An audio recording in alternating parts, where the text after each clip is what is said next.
झनक पर लगा अदिति को जहर देने का इल्ज़ाम और लगता है पुलिस उसे गिरफ्तार करने आती है, लेकिन ऋषि उसके साथ खड़ा होता है और उसकी बेगुनाही के लिए लड़ता है। जी हाँ दोस्तों, हम बात कर रहे हैं स्टार प्लस के शो झनक की। तो दोस्तों, आगे बढ़ने से पहले अगर आप हमारे चैनल पर नए हैं तो इसे सब्सक्राइब कर दीजिए, साथ ही बेल आइकन दबाना ना भूलें। वीडियो अच्छा लगे तो इसे लाइक जरूर कीजिएगा। चलिए आगे बढ़ते हैं दोस्तों। जैसे कि हम देख रहे हैं, कहानी झनक में आ चुका है एक बहुत बड़ा ट्वीट, जहाँ देखने को मिलता है कि अदिति को जहर देने का इल्ज़ाम लग जाता है झनक पे। वहीं पुलिस उसे गिरफ्तार करने आती है, लेकिन सबसे बड़ा चीज़ है कि ऋषि उसके साथ खड़ा होता है और उसकी वो बेगुनाही के लिए लड़ता है। अदिति की हालत और पुलिस की एंट्री के बाद अदिति को जहर देने के बाद उसकी तबीयत बहुत ख़राब हो जाती है और वह जान से मरने के खतरे में होती है।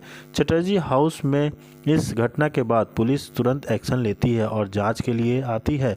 पुलिस वाले चटर्जी हाउस पहुंचते हैं और झनक के खिलाफ गंभीर इल्ज़ाम लगाते हैं कि उसी ने अदिति को जान से मारने की कोशिश की है। पुलिस का कहना है कि अदिति को जहर देने के सभी सबूत झनक के खिलाफ हैं, इसलिए वे झनक को पुलिस स्टेशन ले जाकर अपनी गवाही देने के लिए बुलाते हैं। झनक को गिरफ्तार करने की धमकी भी दे दी जाती है, क्योंकि जांच में उसके खिलाफ ही सबूत आए हैं। जी हाँ दोस्तों, इसके बाद दिखता है कि इसी बीच ऋषि चटर्जी हाउस पहुंचता है और झनक के साथ खड़ा हो जाता है। पुलिस उसे बताती है कि इस मामले में वह कुछ नहीं कर सकता, क्योंकि सारे सबूत झनक के खिलाफ हैं। लेकिन ऋषि झनक का साथ छोड़ने से साफ इनकार कर देता है और कहता है कि वह झनक के साथ पुलिस स्टेशन जाएगा। उधर ऋषि पुलिस को समझाता है कि बिना ठीक से जांच किए सीसीटीवी फुटेज और फॉरेंसिक रिपोर्ट देखे झनक पर इल्ज़ाम लगाना गलत है। वह जोर देता है कि उस दिन से सीसीटीवी फुटेज और फॉरेंसिक रिपोर्ट को ठीक से चेक किया जाए, तभी सच सामने आएगा। एपिसोड में अंत दिखाया जाता है कि ऋषि झनक के साथ पीछे पीछे पुलिस स्टेशन जाने की तैयारी करता है। वह जांच में शामिल होकर यह सबूत साबित करना चाहता है कि झनक बेगुनाह है और असली दोषी कोई और है। यहाँ दोस्तों, देखने को मिलता है कि कैसे चटर्जी हाउस में सभी घबराए हुए हैं, क्योंकि अदिति को जहर देने के बाद उसकी तबीयत बहुत ज़्यादा खराब हो जाती है।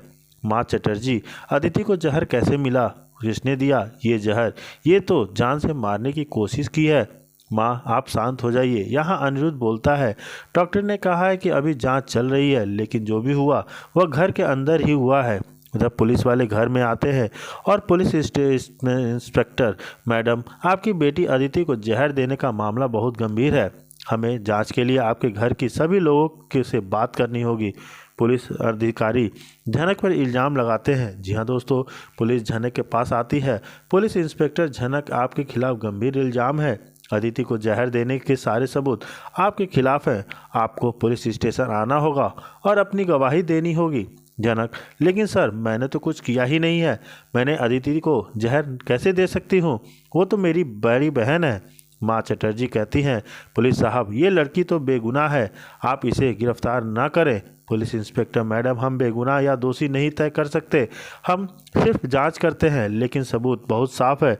अगर वह बेगुनाह है तो जांच में उसकी बेगुनाही साबित हो जाएगी। उधर चटर्जी हाउस में पहुंचता है ऋषि। ऋषि, क्या हुआ? अदिति को जहर दिया गया है और सब झनक को गिरफ्तार करने आए हो? पुलिस इंस्पेक्टर, सर, आप जानते हैं कि ये एक गंभीर मामला है, सबूत झनक के खिलाफ है, उसे स्टेशन आना होगा। ऋषि, मैं झनक के साथ पुलिस स्टेशन जाऊंगा, वो बेगुनाह है, आप बिना ठीक से जांच किए उसे गिरफ्तार नहीं कर सकते हैं। इधर पुलिस इंस्पेक्टर, सर, आप इमोशनल हो रहे हैं, अगर वह बेगुनाह है तो जांच में उसकी बेगुनाही साबित हो जाएगी, लेकिन अभी उसे स्टेशन आना होगा। झनक डर जाती है और ऋषि के साथ जाती है। झनक डरी हुई और ऋषि के पास आती है। झनक, ऋषि, मैं तो बेगुनाह हूँ, मैंने अदिति को जहर नहीं दिया है, लेकिन अब मैं जेल चली गई तो? ऋषि, झनक, डरो मत, मैं तुम्हारे साथ हूँ, चाहे तुम्हें जेल जाना पड़े, चाहे स्टेशन जाना पड़े, मैं तुम्हारे साथ रहूँगा। तुम बेगुनाह हो और मैं इस बात को साबित करूँगा। झनक बहुत ज़्यादा रोती है, लेकिन अगर सबूत मेरे खिलाफ हुए तो क्या करोगे ऋषि? सबूत फेक तो हो सकता है, जांच में सीसीटीवी फुटेज, फॉरेंसिक रिपोर्ट देखी जाएगी, मैं खुद जांच में शामिल होऊंगा, तुम बस डरो मत और हिम्मत बांधे रखो। उधर पुलिस स्टेशन की तैयारी होती है। पुलिस झनक को लेने के लिए तैयार होती है। पुलिस इंस्पेक्टर, झनक, आपको हमारे साथ स्टेशन आना होगा और आपकी गवाही दर्ज की जाएगी। झनक, मैं आ रही हूँ, लेकिन मैं गुनाह हूँ, मैं बेगुनाह हूँ, मैंने कुछ नहीं किया। जनक रोती है, चिल्लाती है और बोलती है।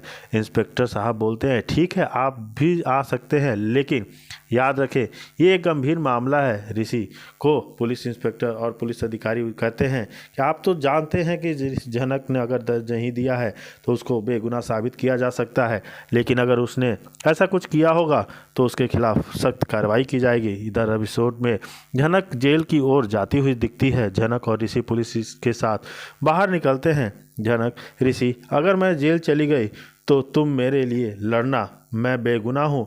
ऋषि जनक को, तुम बेगुनाह हो और मैं तुम्हें कुछ नहीं होने का, मैं तुम्हें इस बात से साबित करके रहूँगा कि तुम बेगुनाह हो।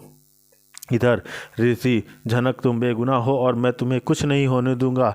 जनक पहुंच जाती है जेल और एक हादसा बदलेगा सब कुछ। जी हाँ दोस्तों, होने वाला है एक बहुत बड़ा हादसा जहां सब कुछ बदलने वाला है। वहीं दूसरी तरफ देखने को मिलता है कि उन्हें जांच दिया और उन्होंने अपना पेपर दे दिया। जनक की तबीयत बहुत ख़राब हो जाती है, वह बेहोश हो जाती है और जिसके बाद ऋषि उसे घर ले आता है। घर में तनुश्री का गुस्सा फूटता है। जब जनक को घर लाया जाता है तो तनुश्री, ऋषि की माँ, बहुत गुस्से में आ जाती है। वह जनक को घर में नहीं रहने देना चाहती और कहती है कि जनक की वजह से उसका घर टूट रहा है। तनुश्री जनक को ऋषि के पर्सनल असिस्टेंट समझने का आरोप लगाती है, जबकि वह तो एक सब इंस्पेक्टर है और जो उसकी जिम्मेदारियां निभाता है। जी हाँ दोस्तों, तनुश्री जनक पर यह भी आरोप लगाती है कि वह ऋषि के साथ के पूरे दिन रात रहती है, उसके साथ खिलवाड़ कर रही है, जिससे ऋषि की इज्जत खराब हो रही है। वह जनक को घर से निकालने की धमकी देती है और कहती है कि जनक जो को यहाँ नहीं रहना चाहिए। इंदुमती का आरोप और अदिति का बचाव करती है। इंदुमती अदिति की माँ भी जनक पर आरोप लगाती है कि वह अदिति के पति ऋषि का इस्तेमाल कर रही है और उनके बीच का रिश्ता खराब हो रहा कर रही है। वह कहती हैं कि ऋषि को अदिति के साथ रहना चाहिए, न कि जनक के साथ, और जनक अदिति के साथ बुरा कर रही है। तनुश्री और इंदुमती दोनों मिलकर जनक के खिलाफ ड्रामा करती हैं और उसे घर से निकालने की बात करती हैं। वे जनक को बुरी नज़र से देखती हैं और उसे घर की बहू बनाने के अधिकार नहीं देना चाहती। ऋषि का जनक के पक्ष में स्टैंड लेना होता है। इस सारे ड्रामे के बीच ऋषि जनक के पक्ष में खड़ा होता है। वह तनुश्री और इंदुमती को समझाता है कि जनक को फंसाया गया था, उसने चीटिंग नहीं की थी और उसकी तबीयत बहुत ख़राब है। जी हाँ दोस्तों, ऋषि साफ साफ कहता है कि वह जनक के साथ खड़ा रहेगा और उसकी हर मुसीबत से बाहर निकालेगा। वह अदिति के बारे में भी बहुत कुछ बोलता है और कहता है कि अदिति की तबीयत खराब होने का कारण उसके बाप की वजह से है, न कि उसकी वजह से। ऋषि कहता है कि अदिति की खुद की गलती है, वह अपने बाप के बारे में सोचती रहती है और इसी वजह से उसकी तबीयत खराब होती रहती है। वह तनुश्री से कहता है कि अगर वह चाहती है तो वह अदिति से बात कर लेगा, लेकिन वह जनक के साथ खड़ा रहेगा। जनक के खिलाफ घर वालों का फैसला लेता है। तनुश्री और इंदुमती जनक के खिलाफ एक साथ खड़ी हो जाती हैं और घर वालों को मना लेती हैं कि जनक को घर में नहीं रहने देना चाहिए। वे कहती है कि जनक की वजह से घर का शांति खतरे में है।